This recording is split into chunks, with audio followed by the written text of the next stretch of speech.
difficult show, but it's great music. Welcome back to everyone except Michelle's favorite game, no fence riding. The concept is simple, but we know Mike needs another explanation. So I got a pair of statements for our panel. They have to decide which side of the fence they're on, no waffling, or they get called out. All right, number one here. Cooper Flagg is not enough to save Nico Harrison's job at this point. Dallas's record and poor offensive play speaks for itself, especially juxtaposed with Luka and the Lakers right now. However, Nico defenders still argue the vision hasn't been realized yet because Kyrie's not out on the floor. Collective eye roll aside, Max, start us off here. Which side of the fence you on?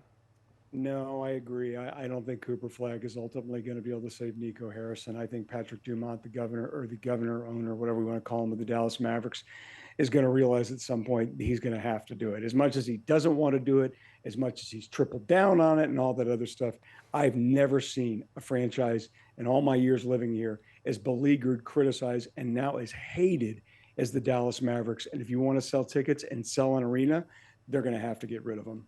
Mike? Cooper Flagg never should have been part of the evaluation in the first place. Sure, absolutely. Nico Harrison never should have said in the aftermath of drafting Cooper Flagg that now everyone's starting to see the vision. This wasn't part of the vision, Nico. You can't take credit for a lucky ping pong ball. The Fire Nico people, even though they were cast as crazy at the outset of all of this back in February, they were right from the jump. He made a terrible trade, and it's inevitable at this point, especially with how bad they look. And again, Cooper Flagg, whether he succeeds or fails, is not part of the evaluation of Nico Harrison and his job security. The other thing about this is every time anything goes wrong with this team, they're going to jump on it. Fans are going to jump on it. It's just permeating every inch of this franchise. All right, number two. Gambling leagues are already destroying sports as we know them. For those who missed the news, 2 baseball players, including the Guardians' ace closer, was indicted by federal prosecutors for fraud, conspiracy, and bribery. The latest hits in an alleged betting scheme along with former Heat player Terry Rozier. The leagues themselves made this issue an issue by inviting gambling into the limelight. Mac, lead us off here. Where are we going with all this?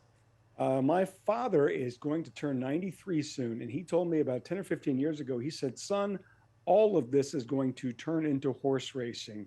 And that is exactly what is happening. Whether it's baseball, basketball, football, hockey, whatever, all of it now is some form of highlight, dog racing, horse racing. Do I think it's ruined it? I don't think it's ruined it. These things have existed forever and ever in other countries, and their relationships with gambling is what it is.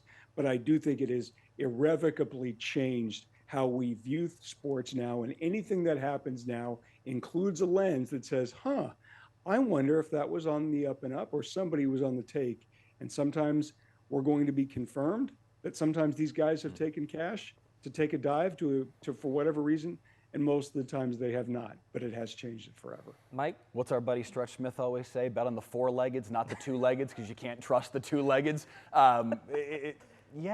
Like, how does this not enter your mind as a sports fan? I hate that it has to enter your mind as a sports fan, but now that this continues to happen, now that we have tangible proof that guys are doing this, how does it not enter your mind anytime you see anything that is just a little bit amiss that looks like, that was weird, why did he miss that shot that badly?